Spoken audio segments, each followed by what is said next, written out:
नमस्कार साहेब. हां नमस्कार. नाव सांगा ना तुमचं.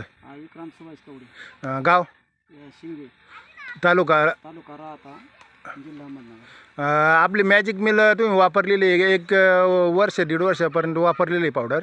तर त्याच्यावर आपल्याला काय विचारायचं साहेब का ज्यावेळेस तुम्ही पावडर वापरताय तर ते आपल्या ज्या पावडरचा रिझल्ट तुम्हाला वाटला म्हणजे तुम्हाला तो हिवाळ्यात जास्त वाटतो का उन्हाळ्यात का पानगळ्यात, म्हणजे कोणती पावडर असू द्या?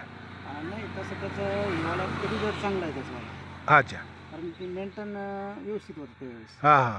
कारण गारवा पण असतो त्याला. हां. आणि दूध पण व्यवस्थित देते गाय. बरं. हिवाळ्यात त्यांची दूध देण्याची क्षमता वाढते. हां. अच्छा. पण त्याला म्हणजे काय अडचणी हिवाळ्यात काय अडचण नाही? काहीच अडचण नाही. पावसाळ्यामध्ये कसं तर पावसाळा असल्यामुळे ना हां त्याचा ऋतू चेंज झाल्यामुळे कधी काय होतं पाऊस गारवा तयार होतो. हां. किचकिच आहे, गिचड आहे, चिखल आहे, जंतूचा संसर्ग आहे. हां, जंतू संसर्ग आहे. प्रमाण कमी जास्त होत नाही. हां. टिकून राहते तिची लेवल. पावसाळ्यात जंतू संसर्ग किंवा आजारपणाला थोडी बळी पडते. आजारी पडतात. हां, मग त्याच्यामुळं ते थोडंसं काही प्रॉब्लेम येत नाही त्याचा. म्हणजे हिवाळा बेस्ट आहे. आणि उन्हाळ्यामध्ये टेम्परेचरमुळे दूध कमी पडतं. म्हणजे मेन कारण जास्त टेम्परेचर असलं तर ते सहन करू शकत नाही टेम्परेचर, नाही तर मग त्याला फरक पडायला काहीच अडचण नाही.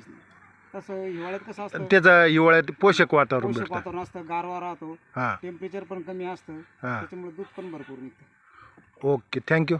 फीडबॅक दिल्याबद्दल आभारी. Thank you sir. थँक्यू.